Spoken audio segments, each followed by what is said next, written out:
Welcome to the Hollywood Outsider, an award-winning weekly entertainment podcast. On this episode, we're going to discuss some movie and TV news, look at movie manners now that theaters are getting packed again, and our From the Outside In topic, which is what we're going to spend most of our time talking about, movies and TV ratings and why or if we even need them.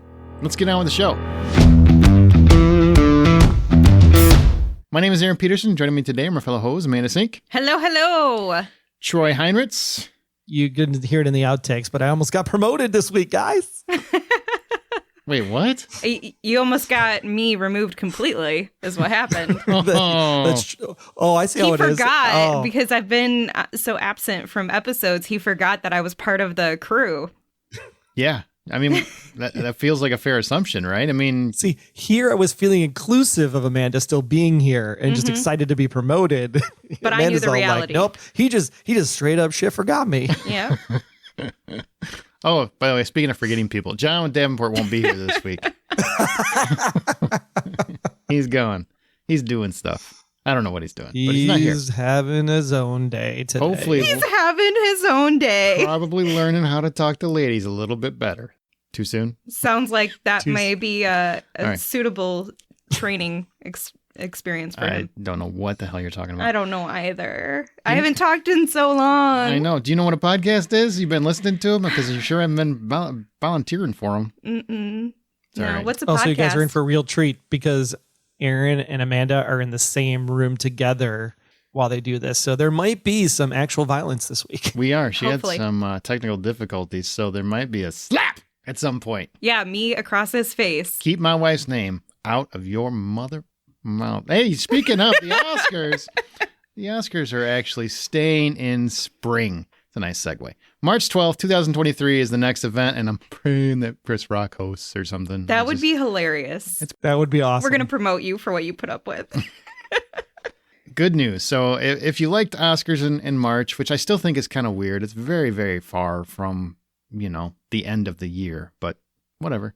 Was there discussion that they were going to move it? Did I miss a story somewhere? Well, typically Oscars are in the beginning of February, mid-February, sometimes end of February, but it's like Marvel, pushing summer into May. Now we're pushing Oscars into March. Eventually we'll just have the previous year in June or something. Well, we had a year where it was in April because of COVID, right? And so this is kind of them getting the middle ground between those two. They found the sweet spot. They got a bunch of ratings and more views than they've ever had. Conspiracy theories surrounding the Oscars. They had everything this year.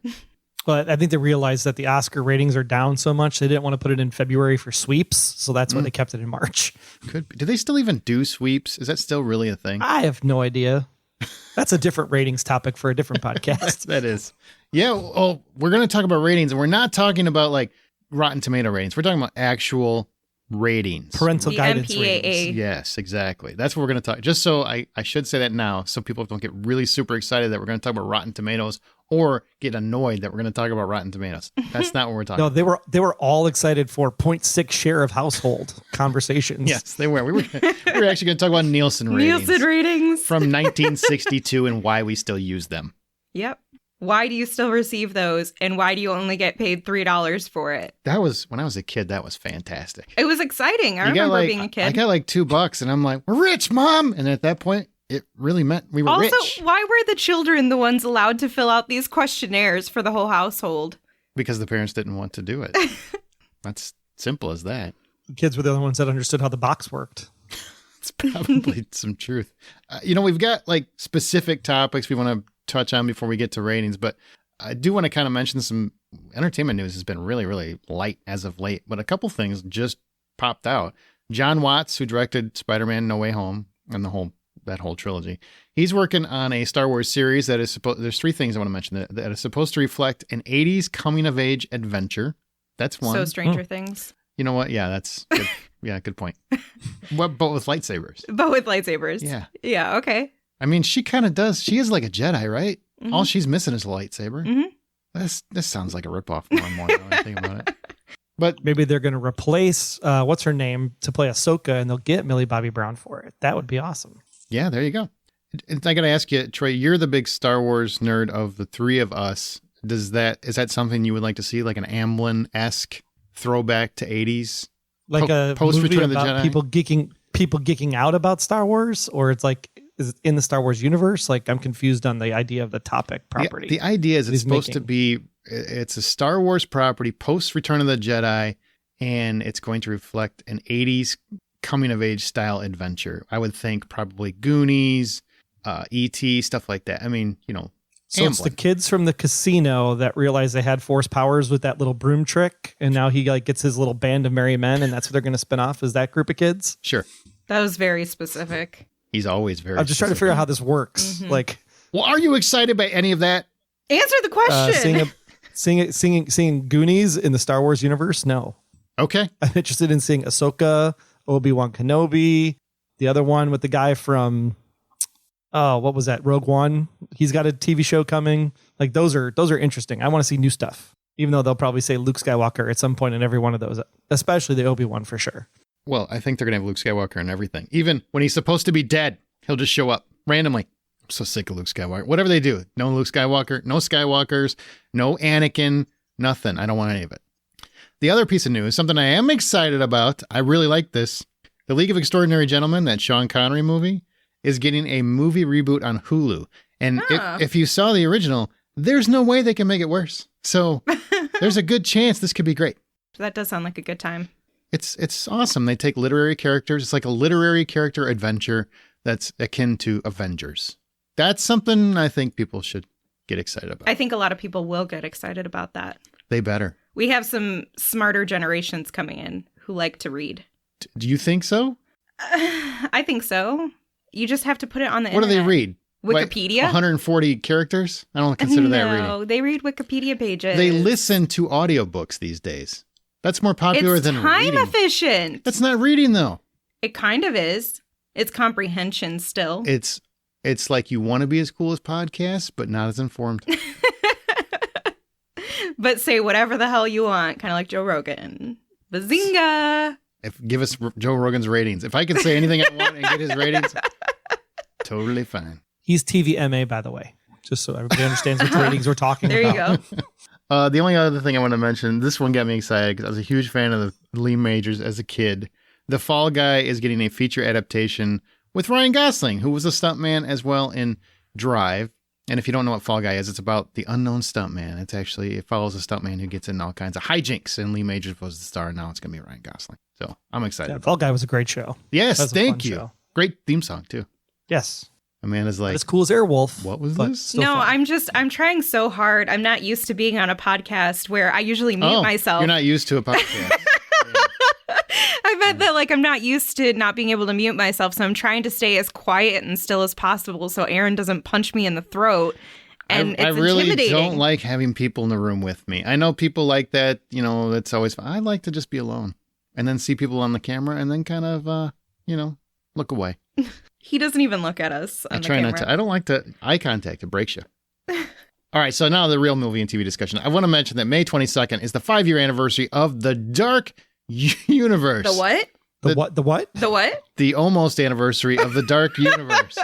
What? It's a nice reminder of what once almost was and never again shall be. So in case you Depressing. hang on, it was Universal's attempt to kind of take the This is movie really monsters and make a cinematic universe. They were going to have The Mummy, which had Tom Cruise in it. That kind of kicked it off. And they were going to have Johnny Depp as the Invisible Man. I assume Amber Heard's an insert Amber Heard joke here, wherever. Javier Bardem was going to be Frankenstein's monster. The Mummy, Tom Cruise, of course, was going to be in it. I'm sure he's going to run a lot. Russell Crowe was going to be Dr. Jekyll. And Sofia Boutella was going to be the Mummy. So they had all of this. And granted, I can't believe they only based it on one film, and that film ruined everything that they had. The whole plan. The whole master They plan. scrapped the whole thing.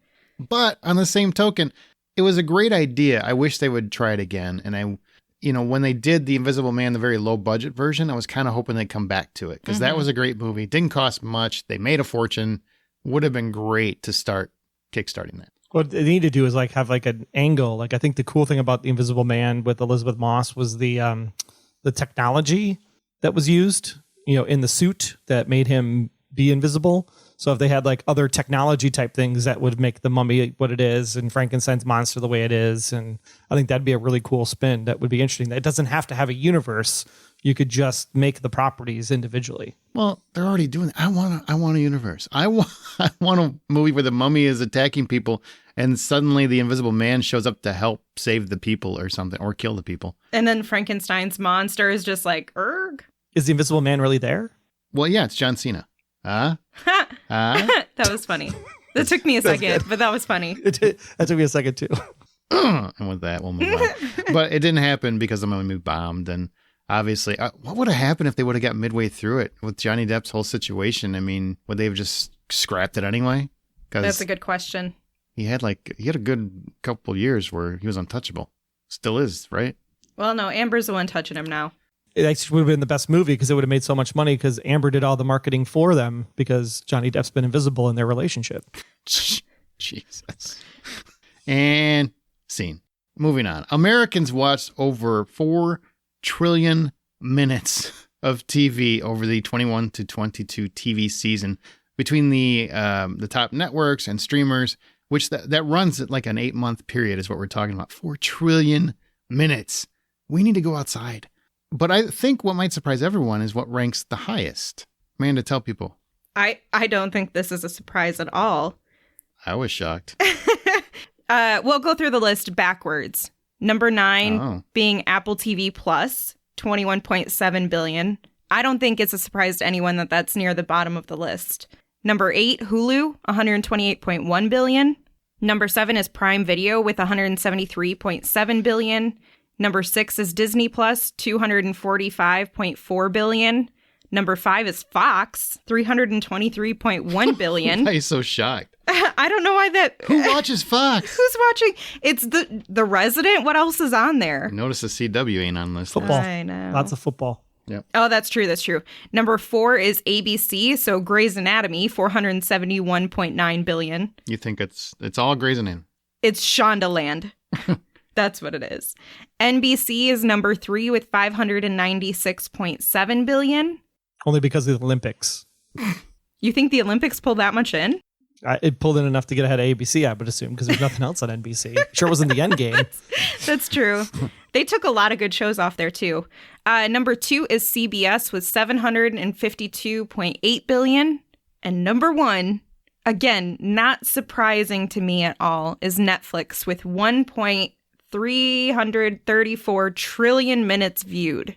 Take note, people. That is almost 2x CBS. Yeah. 2x. But CBS is still doing pretty great. And somebody made a point. Do you understand why CBS does really great? Old people, they watch TV. Law and Order. No, old people watch TV. I didn't want to make it a generational thing, Aaron. But it's not a generational thing. They're freaking look at their demographics. They are typically. I'm not saying old as an offensive. I'm just saying older people that are 40 and up watch CBS. I would say probably 50. Let's go 50 and up because it keeps us out of the loop. 50 and up watch a lot of CBS, and I think it's because probably it's typical. They can plan their night around Convenient. it. It's very convenient. It's consistent. It's the same kind of. It's not necessarily safe, but it's more akin to their taste as opposed to a lot of the edgier stuff that's on some of the streaming networks. I mean, it fits. And it's fine. And I think people also... Why do people get mad about it? It's fine. Older people are also used to just turning their TV on and having something in the background constantly running. Because you youngins don't do this, like just have shit. But you have to Schitt's think about Creek it. You have to constantly. think about what you're going to watch when you stream something. If you just turn the TV on and you just put CBS on, you know you're going to have 13 versions of Law and Order.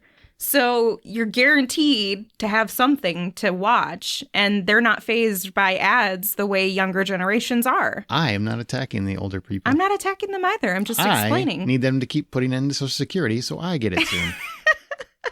But Amanda is 100% correct. It's because they just want to turn the TV and have something on. Because in New York, LA, and Chicago, the channel that CBS is on is channel 2. Which is the first channel that usually pops on the television set. That is an interesting piece of knowledge. It's not where I live. It's 5. No, it's not. Yeah, it is. I promise you I know what the channels are on my TV. Yeah. CBS isn't necessarily channel 2 in all the places, but in the top 3 markets that would drive the number of people that would be adding to this number. If it wasn't channel 2, I bet you CBS would be less. If NBC was channel 2 in those 3 markets, then NBC would be higher. I appreciate you. I do. I think that's a ridiculous argument. So basically, old people are just too lazy to turn it. I'm not going to find something I enjoy. I'm just going to watch this horrible, crappy Tom Selleck show. No, wait. No offense, Tom Selleck. I love you. You're great. Your mustache is delicious. I'm just going to sit there and watch it because that's the first one that pops on the dial. I don't think so. Well, plus, everything's digital now. Everything's digital now. If you think about hotels, a lot of times people are just showing up to their hotel and they'll leave something running. You know, they just want some background noise. That's going to contribute. I did look it up because I didn't know if I trusted Troy or not. It is channel 2 in some of those bigger markets. You seriously doubted him? I had no doubt he was correct. I just don't like the theory. I think his theory is valid though, with that information being right. No, we're basically saying that if you're over 50, 60, whatever, you just turn on the TV and you let it roll. Cable. I think it's just cable in general. I'm not attaching it necessarily to specific demographics. I'm attaching it to people who typically use cable are the turn it on and leave it. They're not necessarily sitting down and watching all the minutes of television. They just want something on. I noticed that with a lot of people, including your wife. Your wife does this. She's the old person who does this. I think number one, she never watches CBS. Thank you. She does not. Just because you walk in my house, don't assume you know what she's watching. It's Law and Order all the time, or Friends. Aren't they on CBS? No, it's NBC. Oh, I can't keep track. But that doesn't explain. Okay, so why is Netflix double that then? Because the young people don't do that. They do it too. Everybody I know has background TV constantly. I think it's. I think you guys are attacking the elderly. That's We're what I think. We're not attacking the elderly. I think you just don't know what to say. So you're like, I'm just going to tell them you're attacking the elderly. They don't like NCIS or Mark Harmon's face, they wouldn't turn the channel. They like those shows. They feel comfortable with those shows. They've been watching them for 20 goddamn years. Those shows never leave. Just like Grey's Anatomy. That show still gets watched because nobody will give up on it because, well, I don't know. Question for the class. What channel are the soap operas on? Troy, trivia question, go. All of them? No, One Life to Live used to be on ABC with General Hospital. I believe Days of Our Lives was on NBC, and Guiding Light was on CBS. I thought they were all on one channel. I don't think this is we're talking primetime. I think. No, but Aaron answered my point, which was they are too lazy. That's why we invented the thing called the clicker, because they didn't want to get up off of their couches to go turn the knob from 2 to something else. I don't agree with this theory. And then when they got the clicker, they didn't understand how to work the clicker. So that's why they call me all the time to try to figure out how to work the clicker, because they can't work the clicker. So it stays on 2 all the time. You know what? Drink every time you hear the clicker. I'm already hammered. Here's what we'll do a little Team Troy, Team Aaron is what we're going to do. So if you're in social media, go ahead @BuyPopcorn or find us on Facebook or whatever. And I want to know if you're attacking the elderly.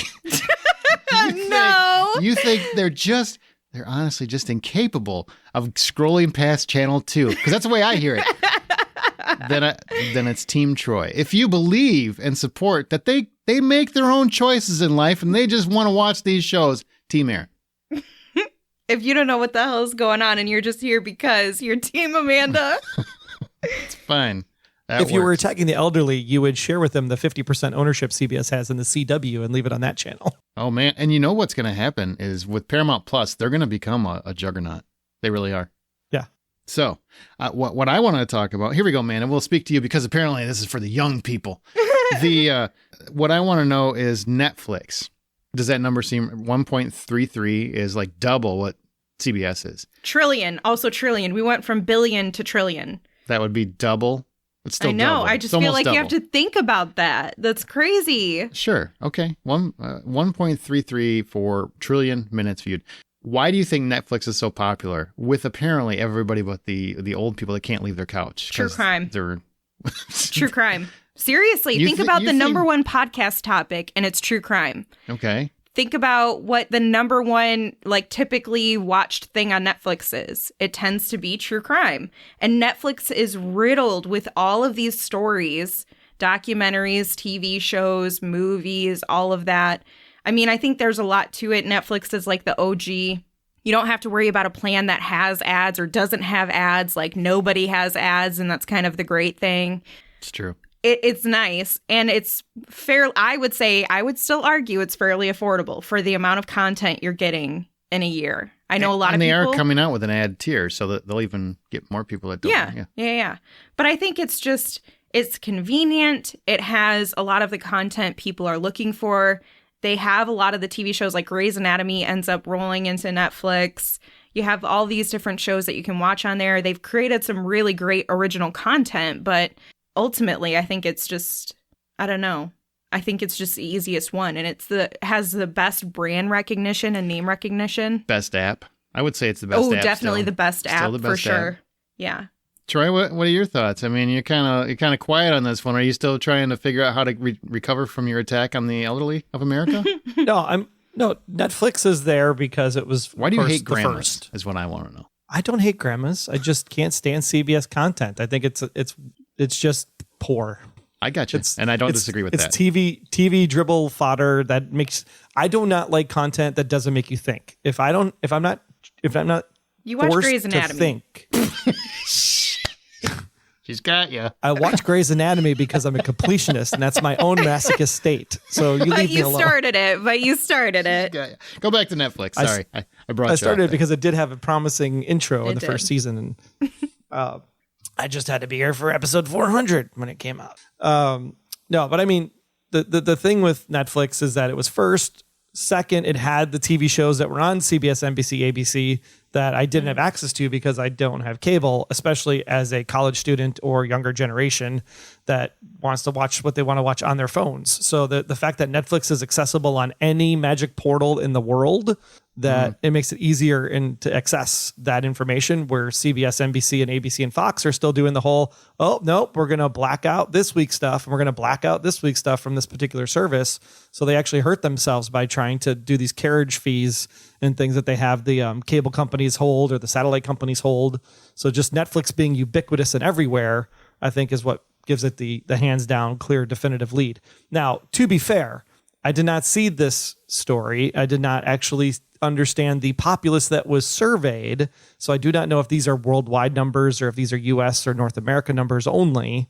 But it's US. I like to defend Apple TV a little bit because they only watch 21.7 billion. You're an Apple whore. Lists like this actually don't tell you what the penetration rate is of these particular networks. So you have to you actually have to do some math, right? You have to do some math, and you have to say how many subscribers are there divided by the number of watch minutes to actually get a normalization percentage. So if you actually do that, maybe Apple TV is actually higher on the list, because even though they don't have as many subscribers, the amount of content they're actually watching is higher on Apple TV than it would be on Netflix. Netflix just has the big number because of the number of subscribers they have. I don't know. So you have to normalize this list to say what's the watch minute per subscriber. I think that would be a much more interesting tell to see who's really winning the streaming wars. Troy, I will love, since you love math, let me throw this one down for you. Netflix had 1.334 trillion minutes viewed. Apple TV Plus had 21.7 billion. I don't care how many subscribers you have. I don't think it's going to be comparable. I don't think it's going to be comparable. I'm just saying it would be a much more interesting stat to look at, because maybe Hulu jumps up over Disney Plus, for example. But what you're watching is kind of dictating like how many people are enjoying your service. That to me says Apple TV is really not coming along, and HBO Max isn't even on here. And I don't know. They don't give the reason for that. It could very well be because they don't have a lot of TV shows. They've still, they kind of do a couple a week. They don't have a lot, where a lot of these other ones they have tons of new TV shows every single week. So there's a myriad of reasons why. I just think it's kind of, that number says we don't have a lot of subscribers, and they gave a lot of their memberships away for free. And how many came back once they expired? I don't think Apple TV, even though they have a lot of quality, I don't think they're as successful as people want them to be, or hope they. Yeah, but I think it'll be interesting as if ABC and Fox. Fox. I don't know if they can do this based on what was still left over versus what went to Disney in the deal. But if ABC were to just not be ABC anymore and put all of its content on Hulu, does that immediately make ABC better than NBC and move it in the number 3 position? Could be, because that's what CBS is going to do with Paramount Because Plus. that's, I mean, that's all Hulu's doing right now. I mean, they have their original content, right, with like Handmaid's Tale, Little Fires Everywhere, things of that nature, right? Under the Banner Heaven just came out. Yeah. But for the most part, Hulu has been known as the retread of CBS, NBC, ABC, Fox for a long time. So if I already have that on my cable, I'm not signing up for Hulu, except for maybe the 1 month that Handmaid's is on. What's funny is Disney Plus is about right where I thought it would be. I mean, it's kind of middle of the pack. They're still coming along. Mm-hmm. Prime Video, which almost everybody has, is not nearly watched as much as you would think it would be. I mean, they just like give it away. I mean, it's part of your shipping, which everybody wants the shipping. How often do you actually watch Prime? I mean, I watch it for Psych reruns, and Reacher. I really, and Jack Ryan whenever that comes back. I really don't watch a lot of Prime Video. You know how smart they are, though? They recognize that we're not utilizing a lot of the free content there, but I guarantee you one of the first places people go when they're looking to rent a movie is Prime Video. Because it's true. so easy and accessible that it's like, and they usually have pretty good prices in comparison to others, where it's just like, easy. Sure, I'll rent it on here. You have a good policy for it. So I feel like they actually make out ahead, but nobody talks about it because nobody really cares about Prime Video except for when you desperately need it. I don't know if they spent, what, $1 billion or something on Lord of the Rings? To make 2 seasons of Lord of the Rings, they're spending $1 billion. Amazon I don't has know so much money, though. Yeah, they do. I mean, Like- he's got a rocket ship. He's obviously got a few bucks. Yeah. I don't know if they actually come out ahead, but whatever. They're being crushed by Disney Plus, and Disney Plus doesn't offer shipping. You know, one of the things that I find really Just a bunch of hilarious capes and lightsabers. about Netflix is so many people shit on Netflix because they say that there's not enough good content or there's a lot of bad content or they cancel. I don't understand it either. But one of the things that I think is funny is that A, it's number 1 on this list, most viewed. Mm-hmm. And B, they're also like the pedestal of where streaming services should be. Because Absolutely. every single platform tries to mirror off of everything Netflix does. Everything they do. They're almost always the leader in the streaming services. The only thing that I feel like they've been behind the ball on is offering a no ads plan or an all ads plan on top of no ads. But it's worked out fine for them. But I mean, if you think about the platform use, you think about just all of the different things that go with Netflix, they've been ahead of the game every step of the way. I totally agree. I would say I would disagree on one point where I actually think that CBS Paramount Plus is the one that's actually doing it the best. Better not be the app, because No. that app sucks ass. But go It's ahead. garbage. Yeah, the app needs some help. But the nice thing about CBS All Access or Paramount Plus now is that one, it actually took all of the content and put it onto one service, unlike Disney, Hulu, ESPN. I don't want 3 services. I just want one service, right? That's why hoping So you that want Discovery cable. Plus and HBO Max, merge into one service. I don't need multiple services. So the two things. One, Paramount Plus is actually doing it well is that I can watch live TV. I can watch CBS live as it happens. I can watch Survivor, 7:00 Wednesday night. No cable needed. Boom. I don't even have to get up off my chair to turn it off to channel 2. I can just sit there and turn on Paramount Plus and get live CBS without a cable subscription. That is a bonus to me specifically because I can also watch football on Sundays. So anytime the Packers are playing on CBS, I get the game, but I don't have to pay for any of that except for the $9.99 a month subscription. So I think that's one thing that Paramount Plus is doing well. I think the other thing is that HBO Max is doing it right from the concept of their channels inside of the service. So if I want to watch HBO content or I want to watch Max content or I want to watch Studio Ghibli or eventually potentially Discovery Plus or what have you, like the fact that I can find those channels inside of the service, but I only have the one app to go to, I think that's also going to make them a player once the whole merger finally finalizes and that new content actually happens. With when Discovery. you get all the TNT and TBS stuff that's coming as well. I still think Netflix is the GOAT, though. I mean, I still think they're the smoothest app. They have the most content, although I think they need to stream down some of their content. They need to get back to some week-to-week release shows so they can build up buzz. That's where I think they're faltering now, because a lot of these streamers have realized by going to week, they are building up buzz for their channel, for their streaming network. And that's what Netflix is missing because their shows are all hit it and quit it. Ozark, bam, came out. Everybody was talking about it for 4 days, and then everybody stopped talking about it. And that's Stranger Things is going to be the same thing. It's always the hit it and quit it mentality because of binge, which it created, and everybody loves it. On the same token, when you have so much content, I think you're starting to see exhaustion from people, anxiety from people. They want week to week because they don't want to have to watch it all at once. I think or that's Netflix has to make sure they have something that drops every week so that there's something always new coming out. They always do have something They new. literally do have, tons. yes, they have so much, but they have so much you can't tell what's new because there's too much stuff. Right. I don't think they do a very good job marketing it. All right, I So figured. Netflix, if you want to hire a marketing manager, I am available for you. There you go. I do want to mention this, Troy, since we're talking about TV. There's a period over the past week where 17 network TV shows were canceled. 17! It's just bloody Friday, I guess. Bloody Friday. Yeah, Bloody Friday. And they were canceled over the span of 48 hours. And the CW has mostly gutted their entire lineup. And CBS canceled Magnum PI, which was a solid performer. So do you think network TV is now trying to revamp itself and the kind of content it's producing to compete with streamers? Like they're clearing some of those older shows to make way for new, fresh talent and ideas? No, because The Blacklist still has 22 episodes for season 10. Okay. Aside from your Blacklist nod, any other theories? The CW, I think, is not a good example to look at because the CW announced back in January, or I should say CBS and Warner Brothers announced back in January that they were putting up the CW for sale. So they have to get rid of as much cost from that particular network in order to make sure that it's profitable in the deal to sell it off to somebody. Where it would go, I think, is be still interesting, especially given the fact that it was technically the WB and UPN that merged originally to make the CW. So, if they don't end up selling it, well, they just split it back out, and some of this content would go to HBO and some of this content would go to Paramount Plus.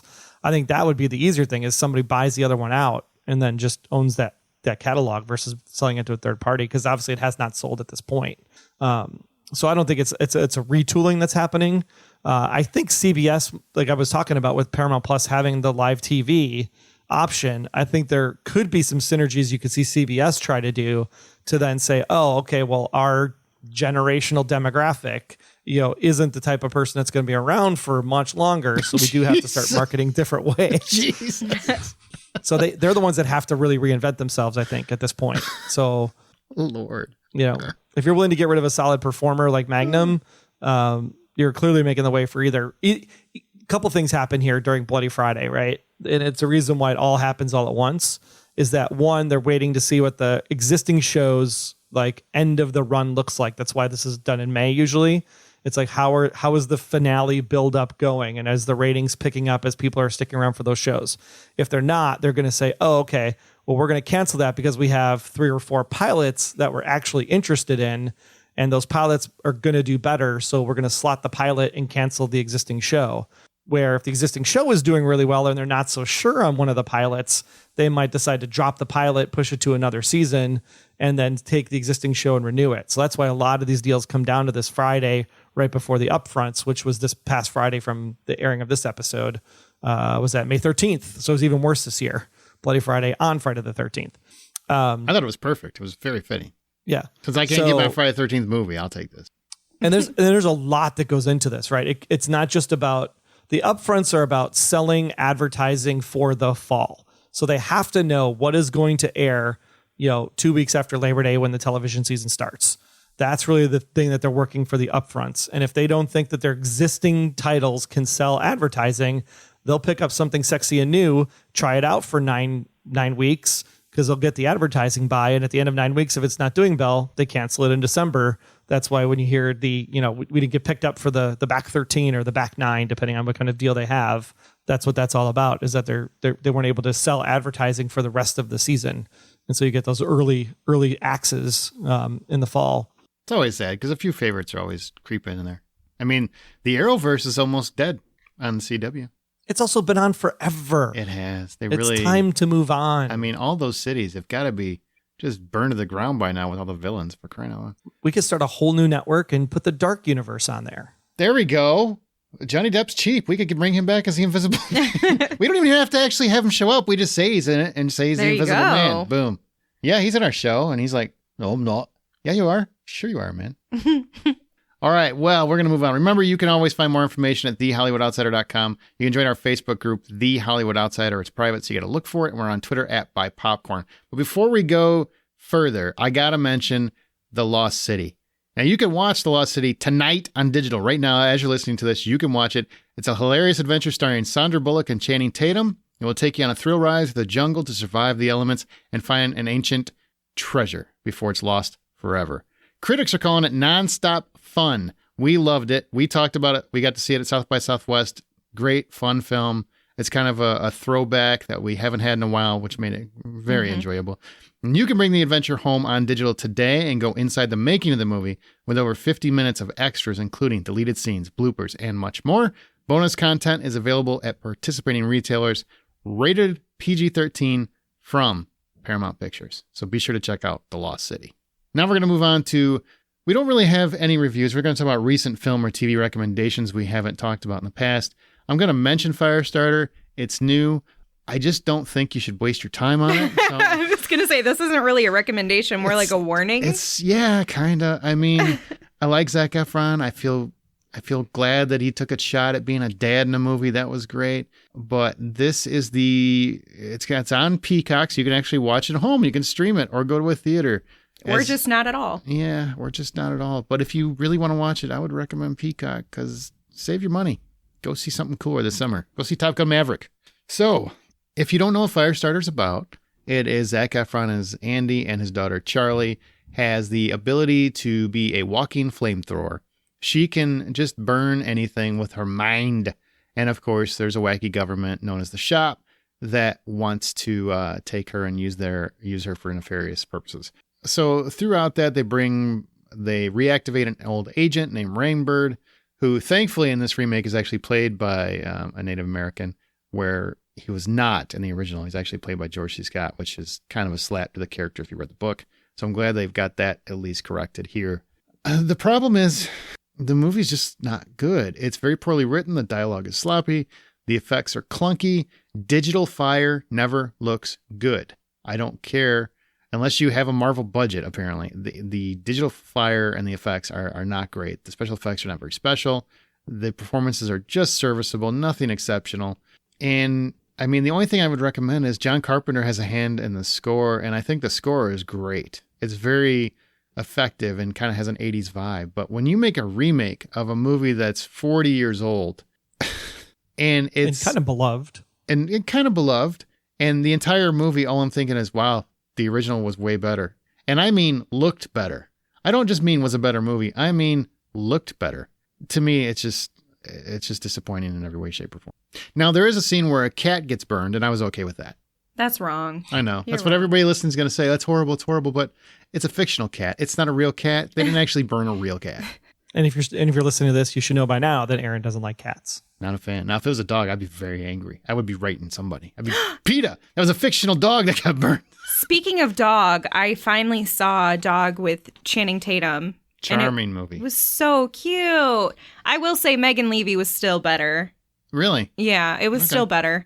But I did like this one. And it was so funny to me that, I don't know, there's probably 5 different scenes where Channing Tatum takes his shirt off. It just feels like it wouldn't be a Channing Tatum movie if he wasn't shirtless at some point. It is in the contract. His own contract that he wrote. Yeah. I will have nudity. Yeah. It's not nudity. It's a chest. Okay. It's not nudity if you're a guy, the way I understand. I was going to say, if I did the same thing, I'd be getting arrested. According to ratings, it's different. I also took Aaron's recommendation to start up Our Father. I didn't finish it yet. Oh, the documentary?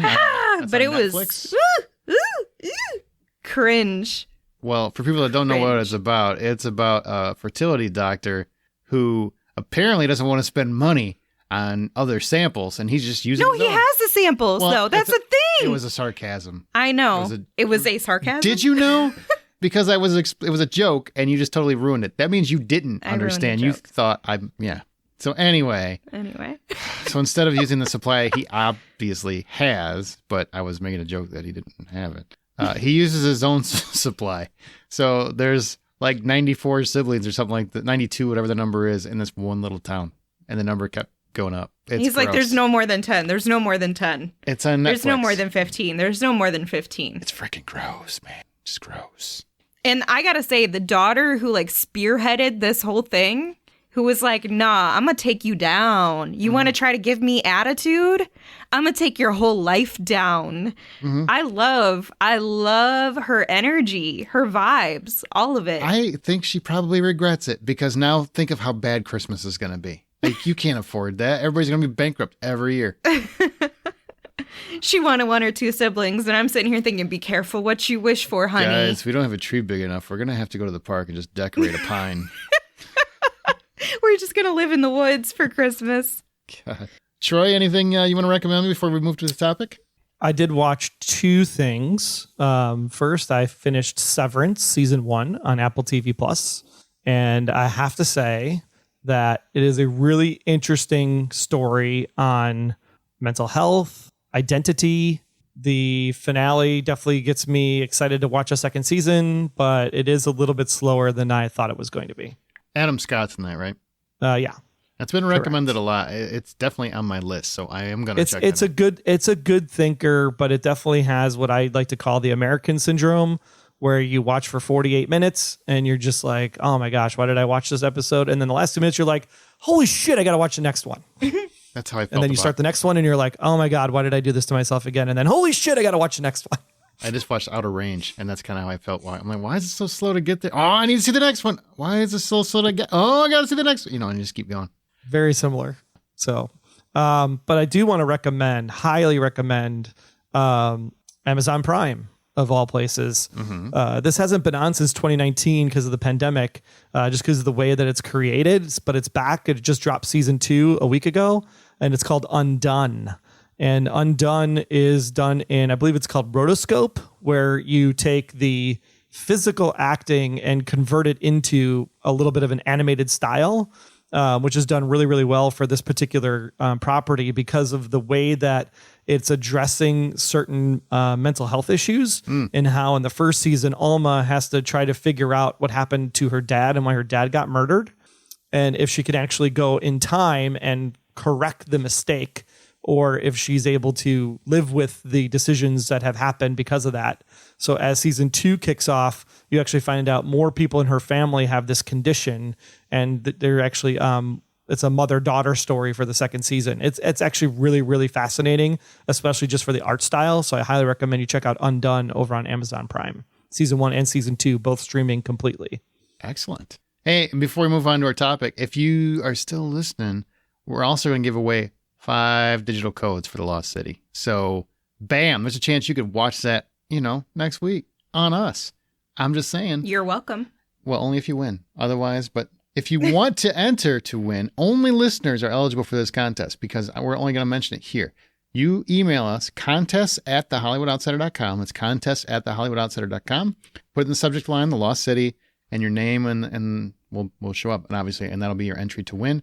We will pull from there. And if you happen to be a Patreon supporter, make sure you mention that in the email because Patreon supporters get an additional entry for every $1 they contribute to The Hollywood Outsider. Because our show is independently funded, therefore all the expenses are from our own pockets, and fans help support their favorite podcast through Patreon. If you want to help the show and get additional bonus content like our Bad Movie Night and our bonus episode every month, go to patreon.com/thehollywoodoutsiders. That's patreon.com/thehollywoodoutsiders.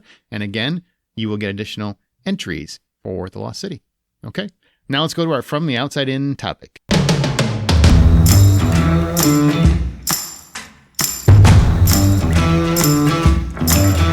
All right, let's talk about movie and TV ratings, how they work. Do they work? Do we need them? Troy, let's start with TV ratings because TV is your specialty. Movies are mine. Can you explain what the current TV ratings are and how they're applied? Because I'll be honest, movies I know very well. I'm always paying attention to what movies are rated. I honestly barely even know what a TV show is rated when I watch it. Well, the TV ratings actually only came into being because the Telecommunications Act of 1996 was signed into law by President Bill Clinton. And it was basically a way to establish a voluntary rating system to provide parents with information about material in television that would work with this thing called the V-chip. This was a thing that was in your television that when the rating came up on the screen, if the V chip was enabled to say, nope, you can't show this particular, PG-13 TVMA kind of show to your children, the V chip would block it. So throughout the course of 1996, a group of television industry people got together to kind of come up with a governing and monitoring board of what these TV ratings would be. In 1997, then, the television industry finally submitted the TV parental guidelines to the FCC for consideration. And then, of course, over the spring and summer of 97, they finally said, okay, everybody that's like a, network type person and what have you, come and actually think about this stuff. Do these ratings make sense? And it was finally in August 1st of 1997 that they came up with the categories of TVY, TVY7, TVG, TVPG, TV14, and TVMA. These categories have been in existence since 1997 and have not changed since then. Oh, wow. These are all the same categories that are there today.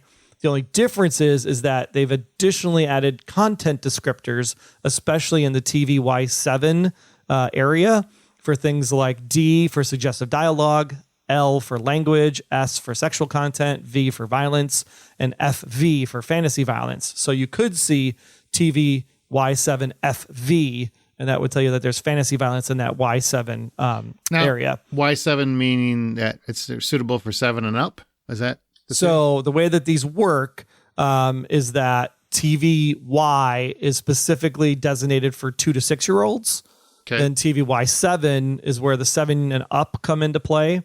And then as you get into TV14 or TVG, I should say, TVG is really like Y7 plus. It's still not really for 2 to 6 year olds. You really should stick with the TVY for your 2 to 6 year olds. But TVG is basically like anybody that has gone to kindergarten at that point can watch the television program.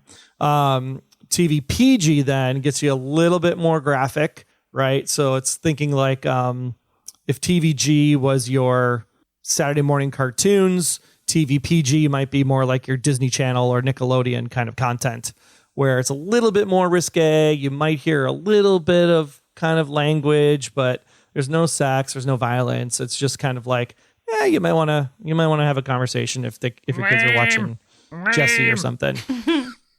They might say crap or something. Yeah. Right. Holy crap. Exactly. Oh, watch your mouth. Language. TV14 then, of course, moves into the broadcast content that we're all pretty much familiar with. These are obviously 14 and up are suggested because you could have violence and language and conversations and hard topics. And then, of course, TVMA, you could see some of the naughty bits potentially. Hopefully. Like on FX, which made itself like very popular with its TVMA programming. Yeah, I don't know how they get away with that. I mean, a lot of that stuff I didn't think they could do, but apparently they can do whatever the hell they want. So is it the consensus that all of HBO Max is just stamped with an R? MA. MA. R is for movies. Yeah. MA. Yeah. I think so. Not necessarily. You got Sesame Street Workshop is on HBO Max, although I would like to see a Sesame Street MA version. I think that'd be fun. Like sexy Sesame Street. I'd watch it, like Big Bird just dropping Samuel L. Jackson F-bombs. Yeah, I would I watch was thinking that. sexy stuff. Or that Big Bird humping Oscar. I don't know. Why not? I mean, what does Snuffleupagus do with that trunk? I have no idea. All right, so I'm sorry, is there more with the... Well, I mean, the big thing to know here is that it's because it's been around for so long that they actually release like a survey every year. And one of the latest surveys revealed that 77% of parents actually use the rating system, which was an increase from 2014. And that pretty much 96% of parents are at least aware of the television rating system. So it's actually done very well. Is that just in its polling? current form. Or is there a way that they know that? Yeah, polling, Just polling. survey. Okay. From the monitoring board of governors themselves. So it's not like it's even an independent third party. This is done by the board that runs the rating system. So 3/4 of parents use it. Yeah, to some degree. And also the board is made up of parents. It's a group of separate parents. So their input is coming from a place of, I'm a parent. Now, how diverse that group is, I wonder. Not like they're a wild youngin' with no kids and they're just like, hell, caution to the wind. Let's see some boobs. I would like that. The biggest thing facing the board, though, is that they're trying to figure out how does this work with streaming content now that the streaming services don't work with the V chip. So they're trying to figure out like how do we actually get better ratings for the streaming services. So the streaming services have some guidelines. And in September of 2021, the Guideline Monitoring Board released new guidance for how video streaming services can incorporate the ratings into their services.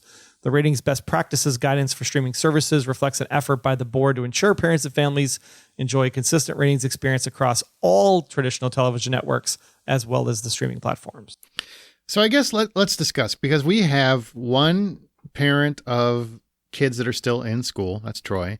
One that have a parent of kids that are now grown, and one that does not have kids that you know of, right, Amanda? I'm pretty sure I'd know if I popped something out. All right.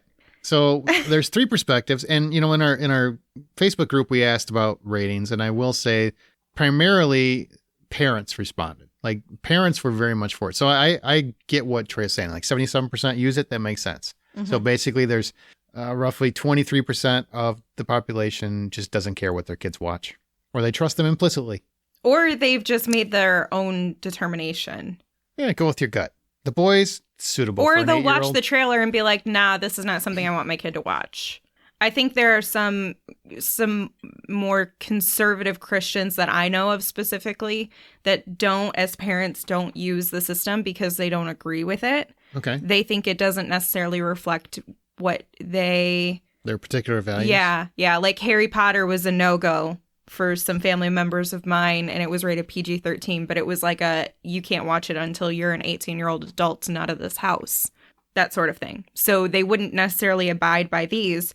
But I don't have kids, but I use the ratings for like family members, nieces, nephews, godchildren. But right now we're just on TV. Do you use the TV ratings? Yeah. Do you really? Yeah. I don't even know what they are most of the time. I only use it in comparison of if it's mature or if it's not. Like, I'm not going to look into the spectrum for television as much as I would movies. It's like, is there sex, violence, language, right? Also for TV, I'm more inclined to look at not necessarily the rating itself, but what categories gave it that rating. So a lot of times it'll say like may include some sexual content, violence, and language. And I'd be like, oh, a 6-year-old probably shouldn't watch this. But if it says it may include some language or something, or I don't know, whatever it may be, if it's something more minor, I'd be like, oh, well, you know what? I hear their parents talking like that, much worse. So I'm sure the language will be fine. Jeez.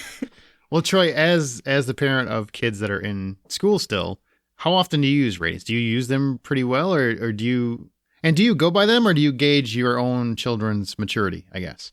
I mean, when there was it Netflix?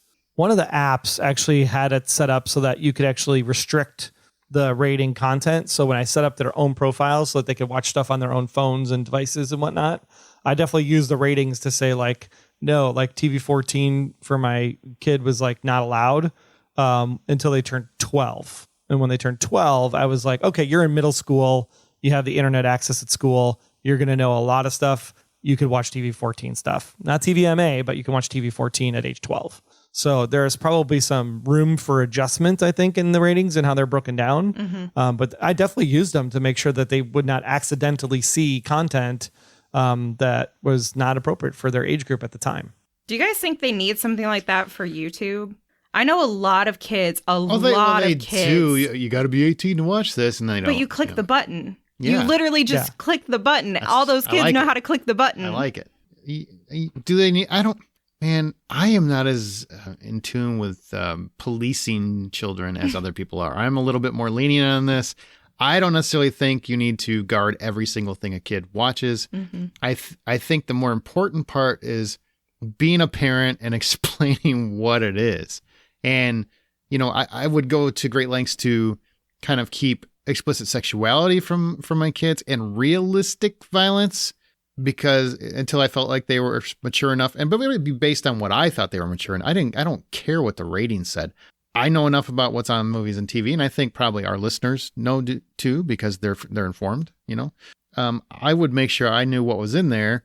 A lot of times I would watch it first, if I could, to make sure that it was in my comfort zone, because I don't want sex, and I don't want I don't want things that are hard to explain as fictional, until they were mature enough to understand what those things are.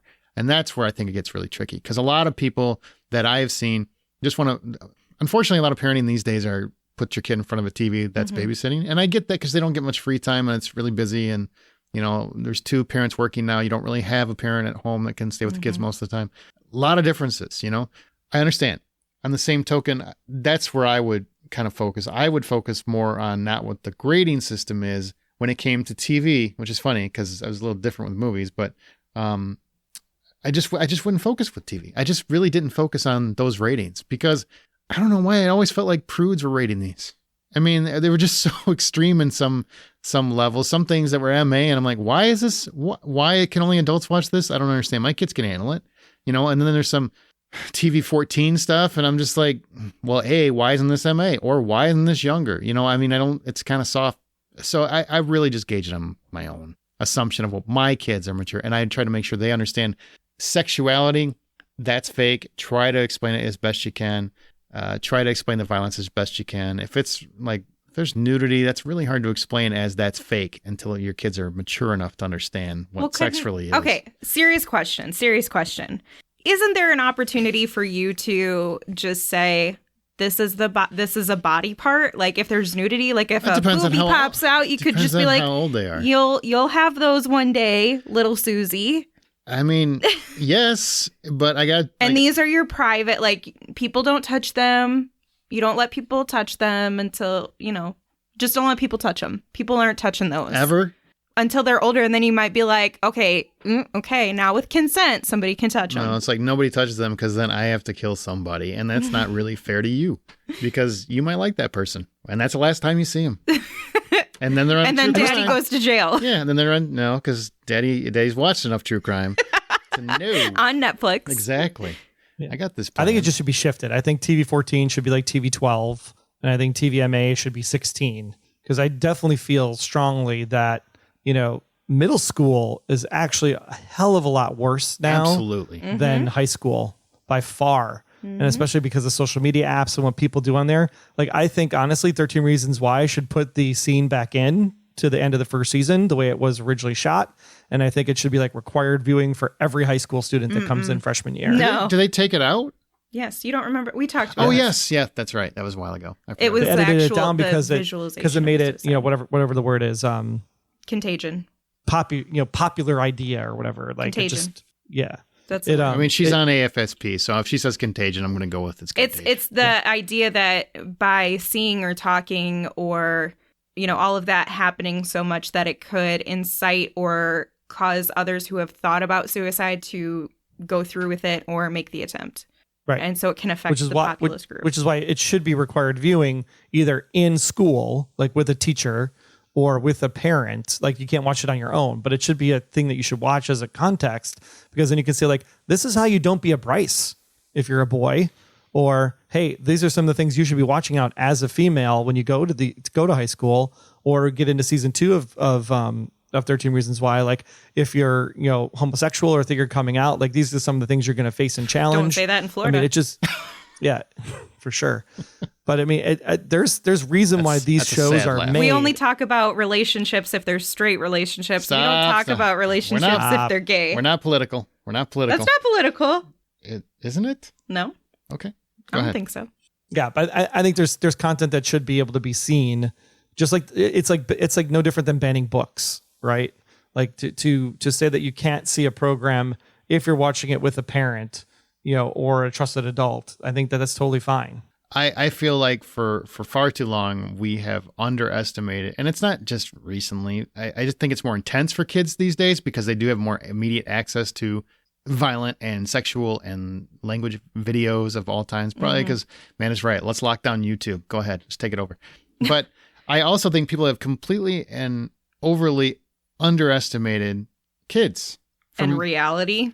Well, everywhere. Okay, this is a silly example, but I remember when my kids were little, whenever I would take them anywhere, people would be like, boo, boo, boo, boo, boo, and all that crap. Like, oh, you don't go. Why are you talking to the kid like an idiot? That kid, I don't want my kid to talk like an idiot. Talk normal. And I was adamant about, like, it drove me insane. And to me, that is actually doing damage to your child because you're not encouraging them to educate, to be smarter, to know how things really are. Don't live in this fantasy world where it's just like an Easter bunny and a freaking tooth fairy all the time. Like, at some point, you need to be capable of trusting your child to make rational decisions. Otherwise, they're going to make irrational decisions because you didn't trust them to make the rational ones. Yeah, you don't always work, but you try to focus on that. And it drives me. And I see that with television. It's the same thing. And I'm not judging anybody that's a parent. If your kids come out great for you. And I hope it works out. I personally think, from what I've seen, that many parents underestimate their kids' maturity level, where they are in life, and they're constantly telling them what they can't do when they've already done it and you just have no idea about it. I mean, that's every kid I've ever met in my life. I remember when I was a kid, I had seen so much shit before I was ever 13. And so the idea of PG-13 was funny to me. I had seen Eddie Murphy in concert before I was 13. It's just, this is stupid. Some of it is just, you have to believe that kids are a little bit more mature than you give them credit for. And it's amazing to me how we want to just keep pretending they're innocent little babies when they have all this access. And parents have no problem giving them a phone that gives them that access. They don't want to have to police that, right? Because then they have to deal with real drama, but they're going to try and lock them out of MA show. I don't know.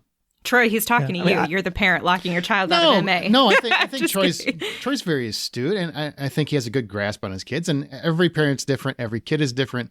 You have to parent differently. I understand that. But Troy, my kid was a heavy drug user, right? Not like heavy drugs, but like smoked a lot of pot.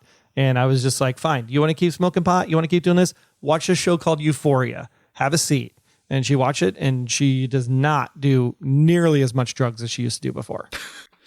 I don't know if that's I don't know where I land on that one, because I think I would have done everything I could make sure she just stopped smoking pot. You know, do you need help? I'll be more than happy to restrain her. I mean, we can just handcuff her to a pole outside and just say, well, you can go when you stop smoking pot. How about that? See, that's different parenting techniques. That's what our parents did to us, right? It was the yelling and the screaming and the hitting and the grounding, and like that doesn't work today with these kids. These kids are like, fine, I'll just go to my friend's house. It didn't work then either. It's never worked. It has never worked when a parent has been like, no, you can't drink, you can't have sex, and you can't do drugs. Guess what that child's going to do? They're going to go drink, they're going to go do drugs, and they're going to have a lot of sex. A lot of sex. And you're not going to know anything about it. But guess what?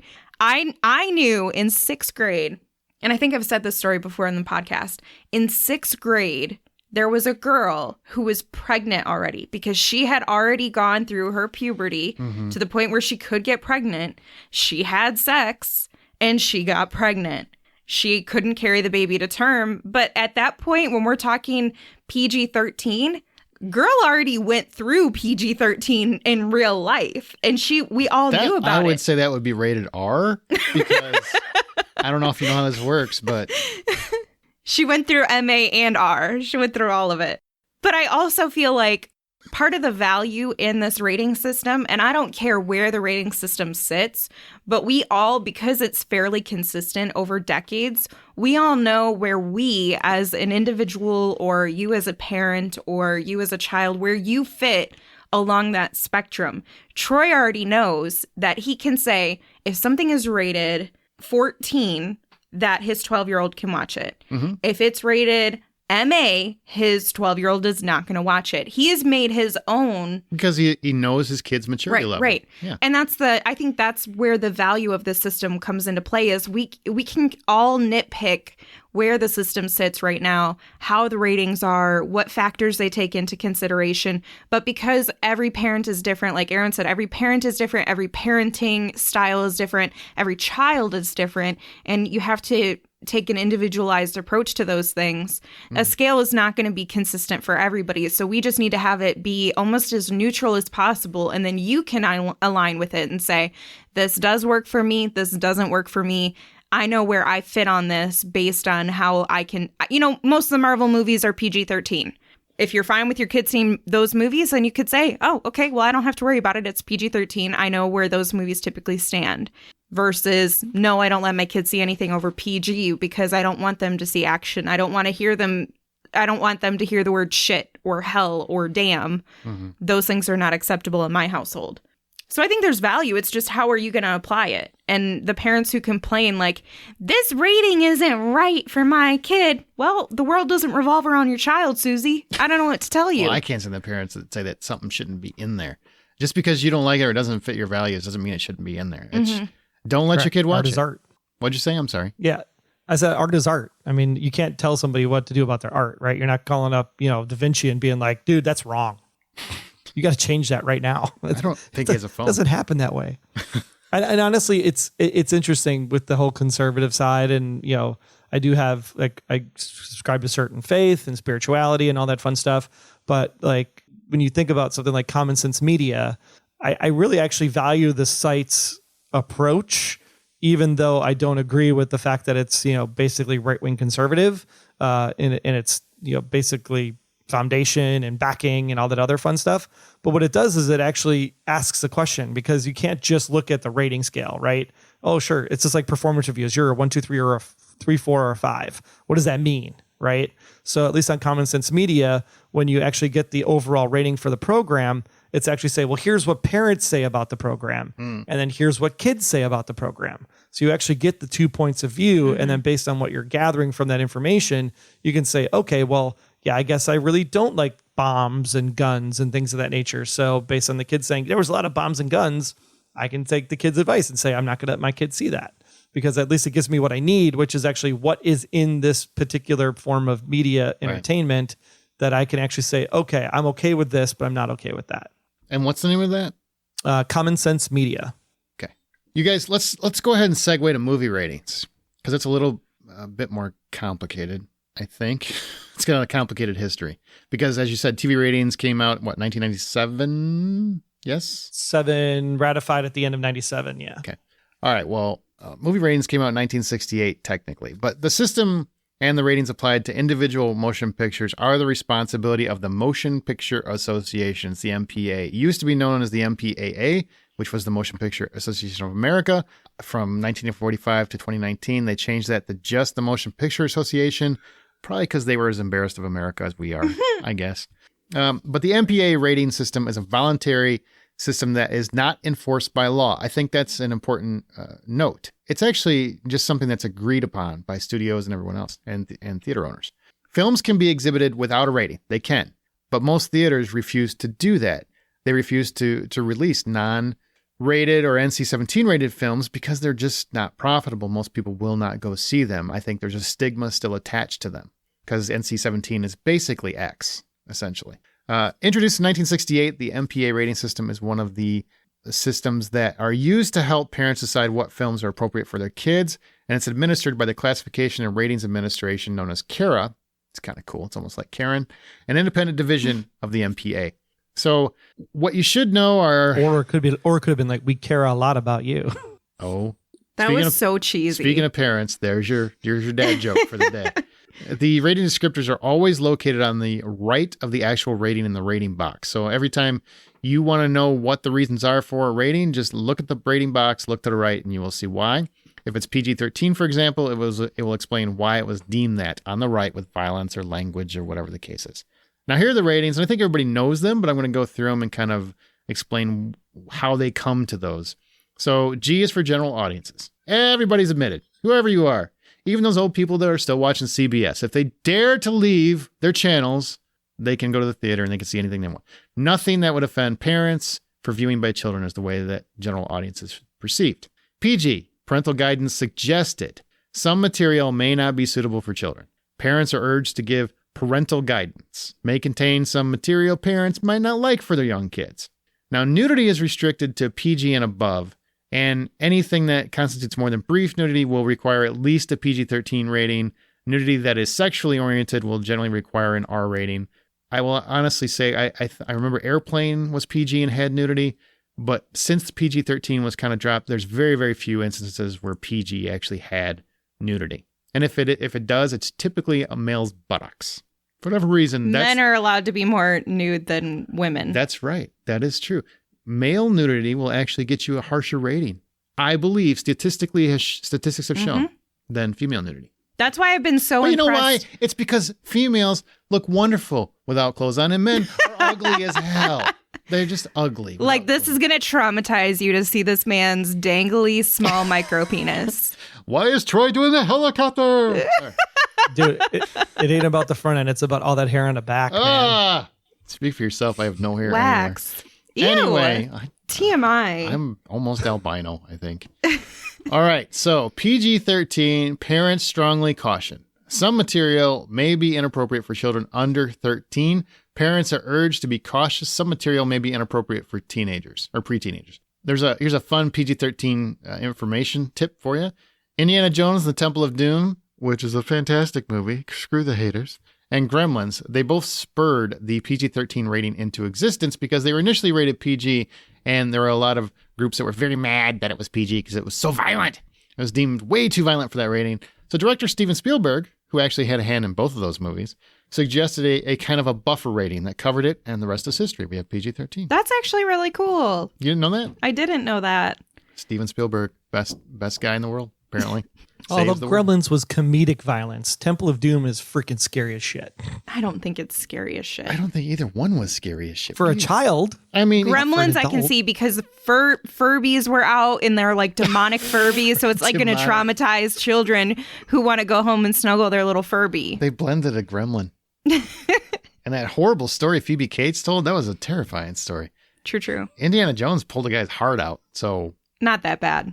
literally pulled a I know, heart not out. that bad. You're right. That happens. Eating monkey brains, Maybe not drinking PG. blood. But definitely not a rated R. So I like PG-13 for that. Okay. Some other fun facts. Drug use almost always warrants a PG-13 or better. How are we defining drug use these days? Like, has this evolved? No, Okay. because it's still like snobby people. If you're doing the pot, You're doing the pot. You're a you only get it in druggie. middle school or above. You're an addict. I'll be Sorry. perfectly honest. Sorry, sixth graders, no pot for you. I understand this as a parent. I'm sure you do too, Troy. I mean, your kids look. If you didn't let her watch all those PG-13 movies, she wouldn't get high all the time.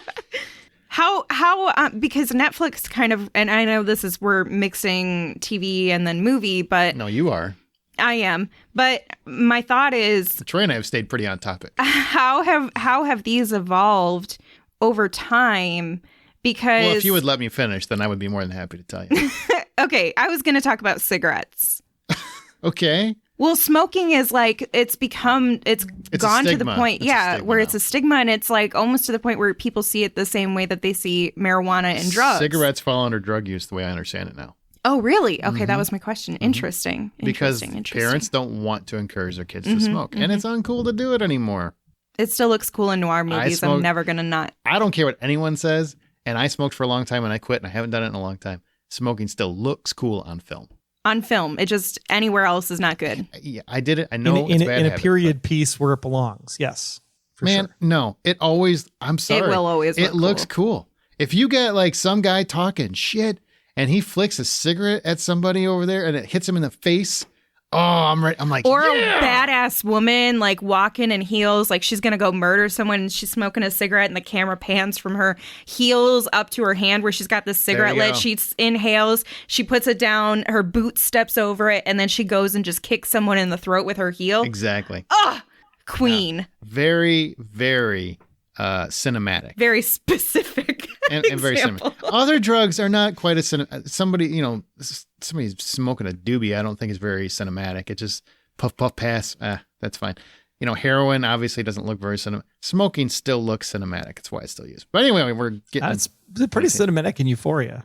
It is. They know how to make it cinematic. That's a show I don't watch, so I don't know. You should. I It makes you really not good. want to do drugs. That's for damn sure. grew up around an environment with that. I don't need to go back, so I'm good.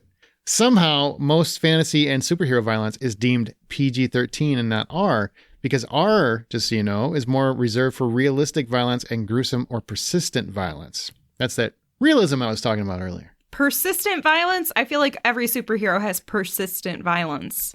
The whole movie is about violence. Just telling you how they discuss it. But it's all very comical. The reason they became superheroes was because they were dealing with their violent insides. But you don't actually see a lot of blood. You don't That's see true, that's broken true. limbs. You don't see nothing gratuitous. Also, you can get, there is an old wives' tale, and it's a very true one, that you can get one F-bomb in a PG-13 movie, but only if it is not sexual in nature. And even that has not been consistent, because there's a movie called The Hip Hop Project, which has 17 F-bombs in it, what? and it's PG-13. Yeah. No. True story. Look That's it up. hilarious. there's also a few instances where films have had 2 or 3 of them. So it's a general rule, and apparently there are exceptions. It's just like nepotism. They probably paid extra money for that exception. I personally, this is a personal belief. I don't have any facts to back it up, but I think studios get a very a nice benefit from this. I think, like Doctor Strange, I thought was pushing the limits. I've seen several movies that were PG-13 that I thought were pushing the limits, and I think if they were an independent movie, it would have been an R. Mm-hmm. That's an opinion. True chains. It's an opinion. So rated R, restricted, the fun rating. Under 17 requires accompanying parent or adult guardian, which means lame. I loved kicking little kids out of these movies when I worked at the movie theater. Well, Jesus, you got a problem. Here's what rated R means. It contains some adult material. Parents are urged to learn more about the film before taking their young children with them. And technically, for a long time, parents could just buy the ticket for the kid and not go in with them. That was the rule of the land for a long time. And just in recent years now, the parent actually has to be with them at many chains. Like, actually has to sit in there with them. Which is, yeah. Why do you think that's crap, Troy? Because you don't want to watch it? These ratings are not applicable by law. They're just suggestions. So the guy, when I went up and said, my kid doesn't want to go see Cruella, she wants to go watch Paranormal Activity, like, fine. Like, I went and bought her ticket and said, here, I approve of her. I paid for the ticket, like, let her in the movie. She's like, no, unless you sit with her, you can't be here because I'll get in trouble if you're not in the movie with her. And I'm like, why are you going to get in trouble? There's no law that says she can't go in and sit down and watch the movie. It's just your stupid rule. No, it is actually, they can get a fine, and I don't know who the fine comes from. I'd have to look into it. But if they are caught, a lot of movie theaters have undercover people that come in to scout and see if the theater is abiding by all of the rules and regulations. And if they are caught letting someone underage into a movie theater, they can get $100,000 fine. It could be more. The theater can. The theater can. And that's going to come out of their money. It's not like the studio. I don't know who. Well, it ain't going to come out of that clerk's money, but it'll come out of the theater's money. Right. But why are they finding them if it's not a law? That's the question. It's not a law, but they can still, because they have, my assumption is that they've signed a contract. They have contracts with studios. Yep. It's across the board. It's covered. The theaters abide by it. And also theaters have introduced it a lot of times recently, even for PG-13, I think. Actually, for all showings, after a certain time, because damn teenagers are rambunctious. After 6 p.m. usually. Yeah. After 6 p.m. There's also, AMC has one where it's no kids under 6 after 6. I like that one. Why would you leave your 6-year-old in a theater by themselves? No. Parents can't take any kid under 6 years old after 6 p.m. to a certain movie rating movie. Oh, to keep them from crying. Witnessing all the riffraff. Yeah. The riffraff. All those young kids that are riffraff. All right. So parents are urged to learn more about the film before taking their young children with them. And here's a fun little R rating fact, just random. In 1989, Tennessee state law set the minimum age to view a theatrically exhibited R-rated film without adult accompaniment at 18 instead of 17, and categorized the admission of minors to X-rated movies as a misdemeanor. The statute remained in force until 2013, when it was ruled to be in violation of the First Amendment. Law was amended in 2013 as to prohibit persons under the age of 18 only if the film was considered harmful to minors. And I just love that, because I'm like, well, who makes that call? Because a lot of people think a lot of movies are harmful to minors. All I watched were violent movies growing up, and I haven't killed anyone that you know of. I also want to add to Troy's question about how this isn't illegal. Businesses are allowed to make any refusal that they want that isn't discriminatory, and age is not a protected class for discrimination. So they can say, nah, you're too young. You're too old. I don't want you here in the movie. And they have the right to refuse that service. They just have to refund them. So even though it's not illegal, a business has the ability to do a lot as long as it doesn't fall into one of those categories of a protected class. So your concern, Troy, I think should be more directed towards the protected classifications for age. Even though you hate old people, we need protections for them too. I don't hate old people. I just hate CBS. Yeah, he did clarify that. To be fair, we're giving him grief, and it's probably not fair. He loves old. It was mostly you. I'm looking out for the old people that they're forced to watch Channel 2. They're not forced You're right. to. I guarantee you, they're watching Netflix. I just believe it. Also, last one is NC-17, adults only. This is the former X rating. No one under 17 is admitted. Clearly, it's very adult. Children are not admitted. Even if parents want to go, they can't go. Nobody wants this rating. Theaters can't sell this. It is a movie killer. I don't think there's ever been a hit movie with an NC-17 rating. X actually did. Deep Throat was actually a box office hit. But in the modern age, there haven't been any successful films. Well, a lot of them don't in put the theaters. rating on there anyway. So it's hard to say that they wouldn't be successful. It's not, they don't take the risk. I don't think it's hard. There have been a few, and not one of them have been successful. So I can't remember the last one was NC-17. Henry and June, but that was a long time ago. Uma Thurman was in it. Showgirls. The Evil Dead was good. That one did decent, didn't it? The number 1 movie is The Evil Dead, 1981. Number 2 is Blonde, which is 2022. Number 3 is Crash. Number 4 is Kids. Number 5 is Blue is the Warmest Color. Definitely watch that, but I understand why it's NC-17. I'll tell you that much. They must have re-rated it. Maybe they did. That's because the NC-17 didn't exist. In 1981. No, it didn't exist. It didn't exist in 1981. The movie Crash was NC-17? That's what it says. Again, could have been re-rated. I don't know. I'm just telling you. This is what IMDb says. I was pretty sure Crash was R. It says NC-17. No, they had an NC-17. I'm wondering if these are like just the saucier versions, because they do sometimes release them with those guys. But anyway, let's get back to the discussion. Blue is the Warmest Color, I guarantee you, is NC-17. Blue. That was literally like watching a porno. That was a good movie. Though. Like a home porn. But it was a good movie. It was a good movie, but like I had to turn the volume down because I was a little concerned in a household of other people. Are they going to think I'm developing my own porn right now? That's how I felt with watching that movie. That's why you get headphones. If a movie needs you to have headphones, it's definitely NC-17. Well, and you don't know many 12-year-old boys because there's a lot of headphone movies. Ew. So now we get back to this. What do we think about? I mean, we've kind of talked about ratings, but what about movie ratings? Do you think these are outdated? Do you feel like they're accurate? Troy, you're the one with active kids, so my times have changed, I guess. But or does it run pretty similar to how you parent with TV ratings? No, I think there's probably room for improvement. I definitely think there's room for the, if my kid is 16 years old and can drive a car, she can go to the damn movie by herself. I don't have to sit next to her. Like that is 100% belief, because I do not want to watch the stuff that my daughter wants to watch. You're trusting them with essentially a weapon, right? You have a car that's a weapon that you not you would target anyone, but you could hurt someone with that vehicle. That is okay, but I'm not going to let them in the theater because it's a little too racy for them. What? That doesn't make any sense to me. It just proves once again that we are underestimating our kids. It's always amazing to me how much we underestimate our kids. Right. Like I said, 12 and 16, I think, is the new norm. Like it should be PG-12, R should go to 16, and then they can, as long as the parents buys the ticket, they should be allowed to go in and see the movie.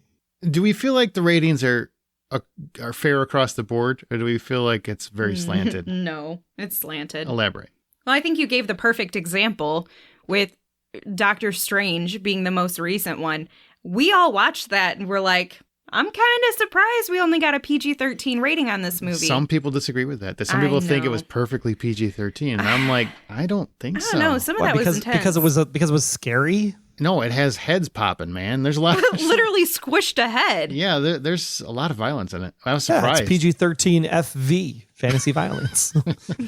Well, I do think it gets a pass because it's a comic book movie. So it's like, that's a comic book movie. I'm like, man, if this was any other movie with popped heads, I don't think there's a chance it's PG-13. It would be a horror movie. It would be a rated R. Yeah, I don't think there's a chance. Oh yeah, if you saw the TikTok from there was a TikTok video from the Buffalo shooting.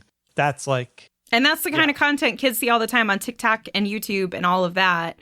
I don't know. I mean, it's still not acceptable. It's still not okay. But I just feel like that could still feel a little too real for a 13-year-old sitting there. Oh, well, what's on? I mean, God, everything's on TikTok and YouTube anymore. Yeah. It's everything. Everything is out there for everybody to see that has a magic portal. I find it odd that you could have the same content in a comic book movie and have it in a realistic setting, and that's going to get you an R. Mm-hmm. And I don't understand how that's right. The F-bombs, the F words, I don't understand. Because you can say, and this is for analysis, right? You could say, fuck you, but you can't say, fuck me. Or I want to fuck you. Or I want to, yeah, you can't do it. And explain that to me, why that makes any sense in any... Because America is scared of sex. We're scared. It makes logistically no sense. It's because we're just absolutely terrified. Like, you don't think... I promise you, your kids have said so much worse on a playground than you are going to hear in any rated R movie. Maybe a Sam Jackson one aside, because that one even makes me go, man, I weren't that hard in my school. It boggles my mind. It just absolutely boggles my mind. And why can you have one but not 2 or 3 or 4 or 5? Why is 1 the number if they're not sexual?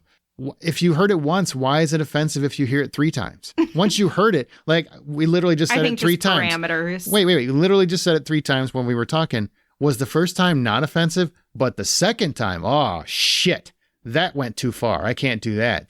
That was, and then you said a 3rd time, Jesus Christ, what are we living in? Chaos, anarchy. Yeah, I don't understand people.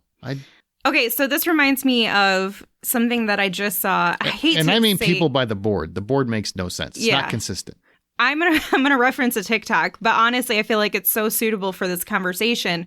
This woman was talking about how she parents her child around language, and she was saying, I'm not going to restrict my child from saying swear words because adults use them all the time. They're going to hear that all the time. Okay. And I don't want to be a hypocrite when I'm swearing. And as my kids get older, they're allowed to swear as long.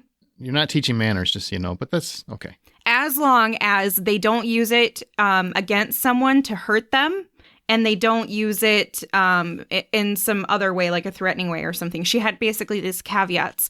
But if you stub your toe and you just want to emphasize a sentence, you could say, oh, damn. And that would be fine. And I feel like that's kind of what the intention was behind the swearing, is like, if you say it in this context, it's fine. If you say it in this context, it's not. But they didn't really...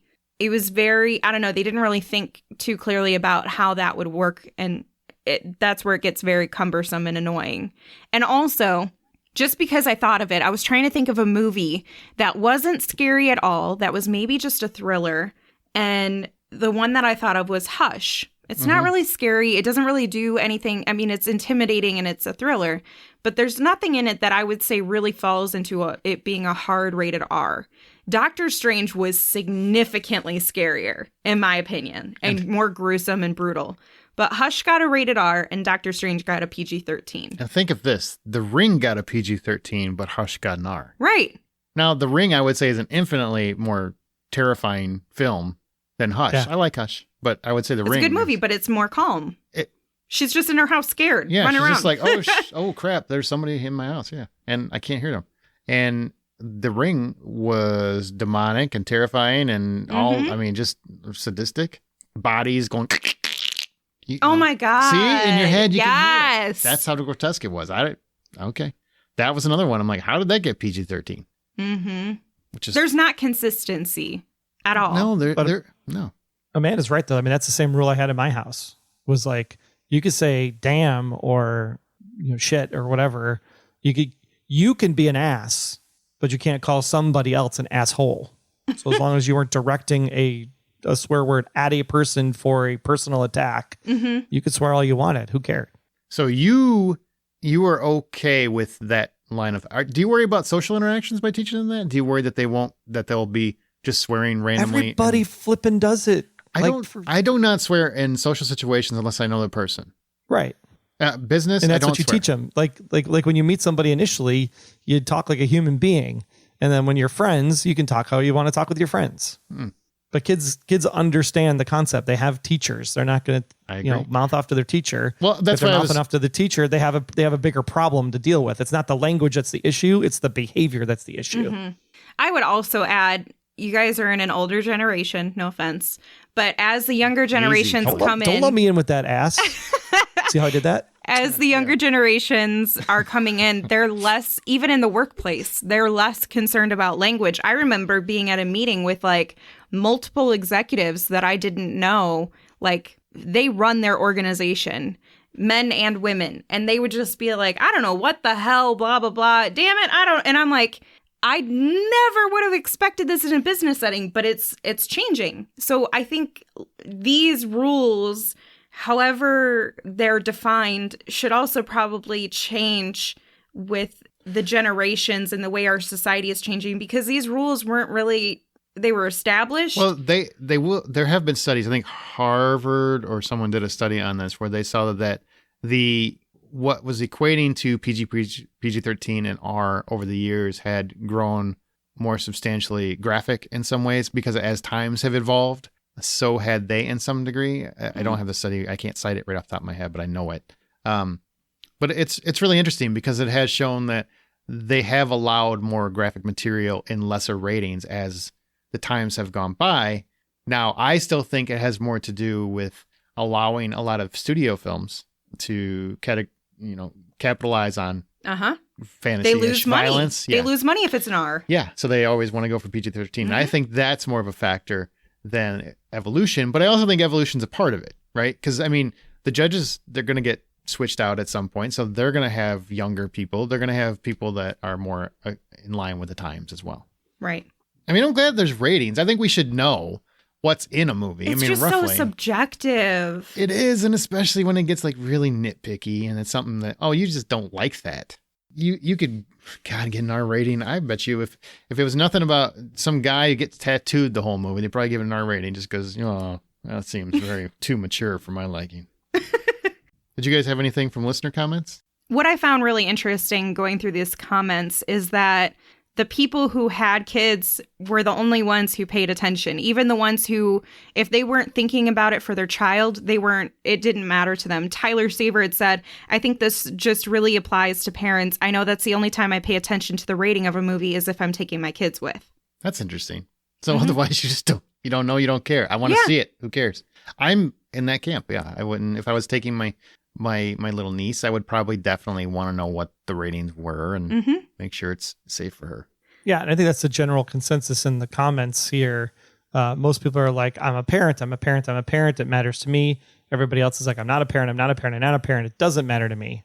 So it's pretty consistent. Although Carlos Martinez said this, and I don't know this. Troy, you're a techie, which I'm techie, but you're more techie. You're literally a robot. Carlos Martinez said, I use VidAngel to filter out what my wife and I don't want to see or hear. Do you know what VidAngel is? Never heard of it before. It's interesting.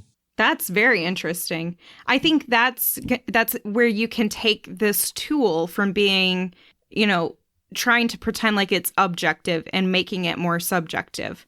If you're somebody who doesn't want to hear anything about, I don't know, anything that's a trigger warning, sexual assault or you can skip or mute what you don't want to see or hear with VidAngel. Well, look at that. That's cool. That's very cool. It's probably also some way to get your personal information, just Carlos.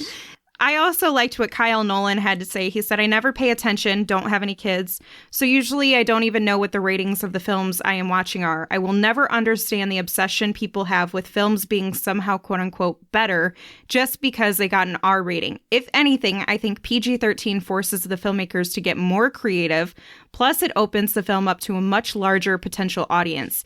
So as someone who isn't a parent, I'd like to see them gone just so I don't have to hear the internet complain about how Deadpool 3 needs to be rated R. How do you guys feel about that? Oh, that's a good little topic discussion point. Yeah. It's tricky. Deadpool needs to be rated R, number one. I saw. Sorry, Kyle. No, I saw the PG-13 version, and that sucked. That was not Deadpool that I want to watch. Put it that way. It's a different kind of Deadpool that I'm. This is also like the minority, like the exception to the rule. I feel like. I think there's always going to be an exception to the rule, right?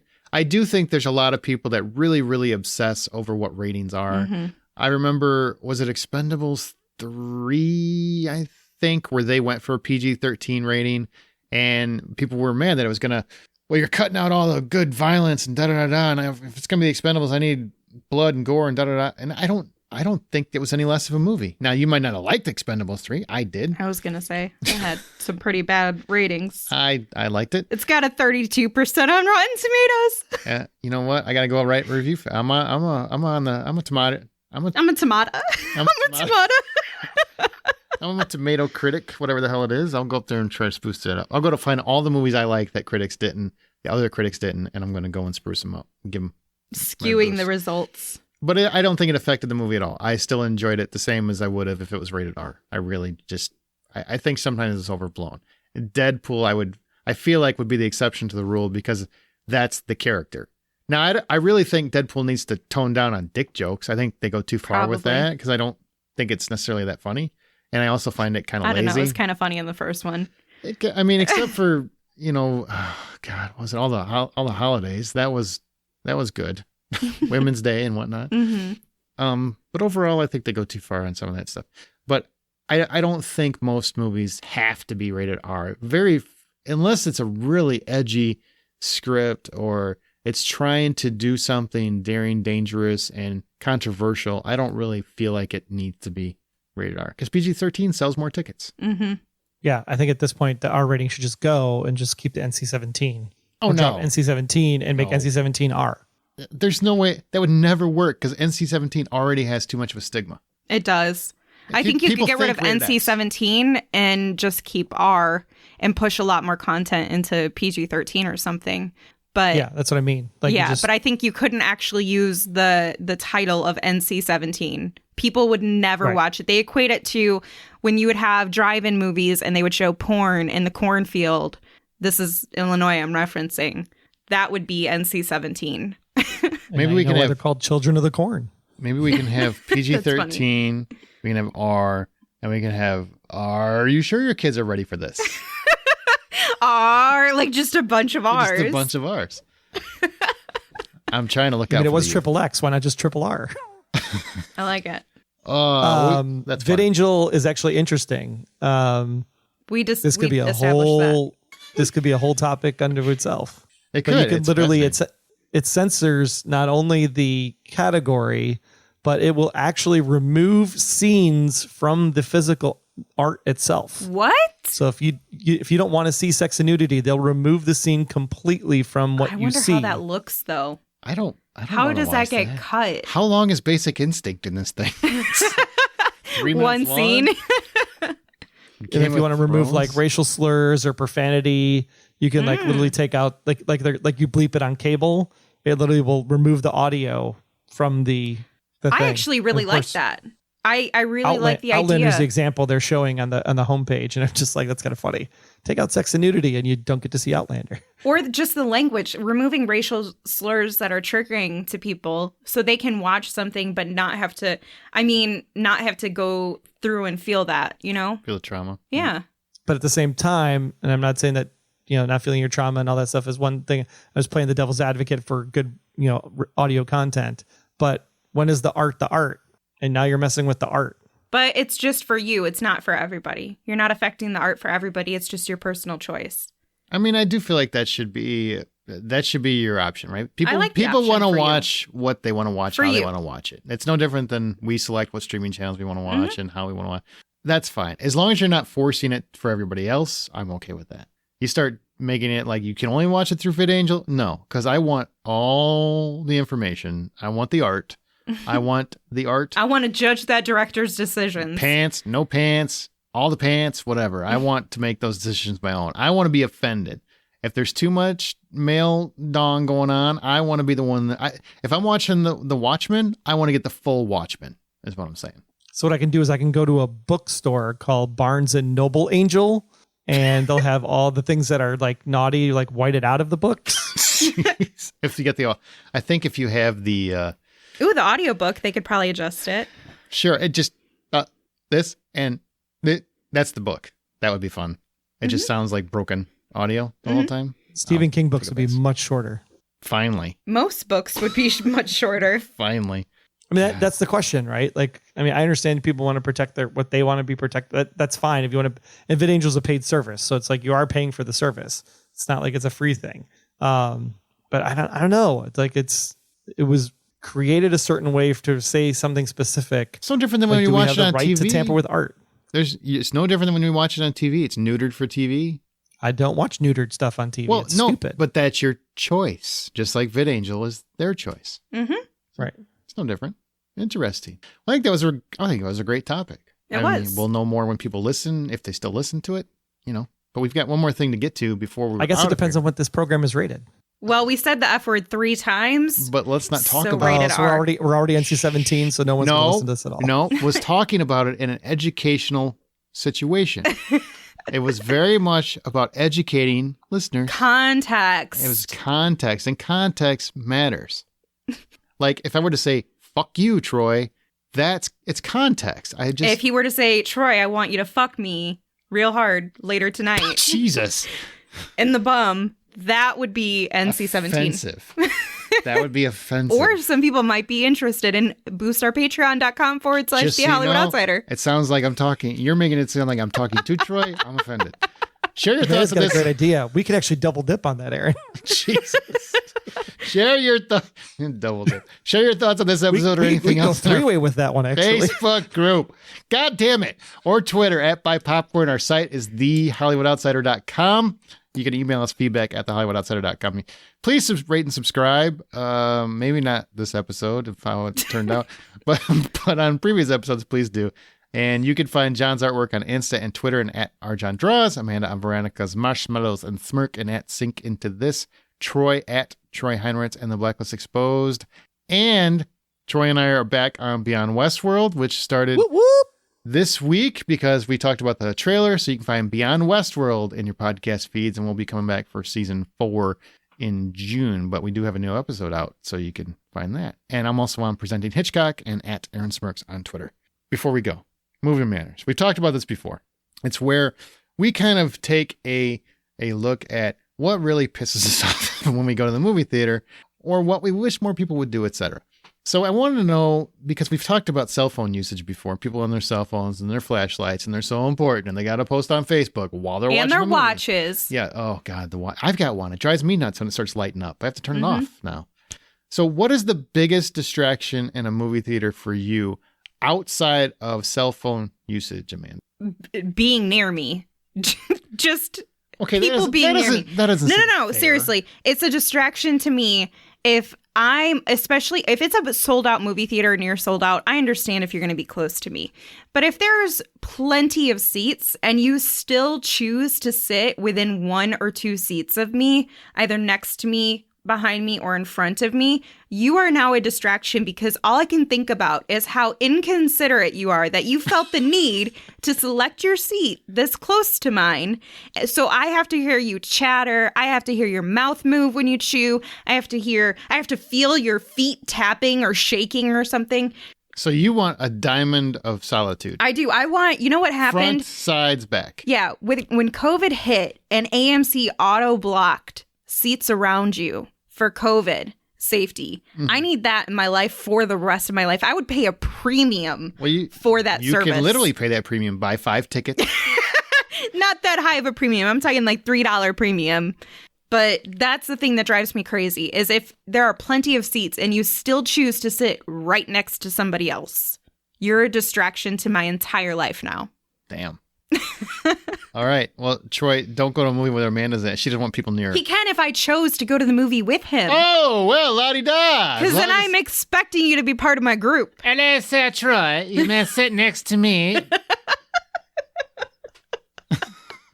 Troy, what we about already you? established that I'm not sitting next to you because you'll be sitting on me. But Oh my gosh. That popcorn bucket has a hole in it. That's all. Can we please move on? I feel so red-faced right now. Troy, what is your God damn it! What is your biggest distraction in a movie theater outside of cell phone usage And Aaron's bum. and sexual harassment? the pesky kids and their damn dog. No, especially the kids, because the kids, when they were kicking the back of the wall, not the chair, but the wall, tapping on the wall during that beautiful For Ghostbusters moment at the end of the latest Ghostbusters film. I was just I never am a violent person, but I swear to God, I was going to make sure that kid did not see the next day. Coming from a Christian. I hope he started at the top of the stairs and he just tripped and rolled all the way down. Is that what you're saying? Kind of, yeah. That's too bad. I hate Like, when did you need that shoe? Because that shoe is coming off. I hope he kicked it off and then you grab it and just leave the theater. That's what you should do. And then he's one shoeing it out of the theater. And these kids threw their candy wrappers forward and it landed like in my shirt. I thought it was like a spider that fell from the ceiling. I'm like, what is in me? I almost like stood up and jumped up. I was like, oh my God, like what is it? Get it off. And it was like candy wrapper. They're used candy wrapper? Yes, like an open candy wrapper. Like gross. Like you take the Starburst out and then you like crumple it up and then chucked it. And I was just like, ew, what a monster. Gross. I mean, if only if we'd have been in arachnophobia at that time, it would have been like all over for sure. That kid would not have made it out of the building. Oh, mine's loud chewers. I love popcorn. I totally, I mean, our whole tagline is buy popcorn, but chew with your mouth closed. I don't understand why this is a problem. And yes, I know someone close to me that is part of this problem, but not to the degree I've heard other people. I've literally sat in a theater and someone in the back of the theater chewed loudly enough where I could hear them. And it's not like I'm yes. Close your mouth. Unless you Are you a dinosaur? Get out of here. Why do you feel you have to chew that loudly? How much are you putting in your mouth at a time? Like, you don't have to do the hand. You got the whole bucket, dude. They'll refill it. I promise you. Just ease up. Take a little less in there. Close your mouth. Chew it up. Good. And if you still can't close your mouth while you chew, just let it soggily melt in your mouth. I've actually left a theater once because of someone who chewed so loud. Mm. And I've also been to a theater with someone that I was with and I couldn't leave. And that's just bad. When they're chewing that loudly and you're like, God, well, guess who's not going to a movie with you again? Just lean over, put your hand under their chin, and just lift it up. See, that's the problem is I don't know how to do subtle. You know, it's just like, hey, you're annoying.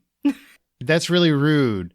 Or and everybody gets defensive whenever they're. Why are you chewing so ferociously? Why are you chewing like this is your last meal? Like, what is that? Are you chewing aluminum foil? What is happening in your mouth right now? Do you have a wire in your jaw and you can't shut it all the way? I don't understand. But people are always so defensive, so you can't really say, "Hey, could you please close your mouth?" And they get very defensive about it. Like, did you leave the theater because Dev Patel chewed that dialogue so well in The Green Knight? Yes. Were you just waiting for the 3 minutes? We're trying to work that one in. You're just like, I was waiting for the break. He said, "Don't talk over each other." That's funny. That's going to do it for this episode. I think we're good. Remember, everybody, the next time you head to a theater, buy popcorn.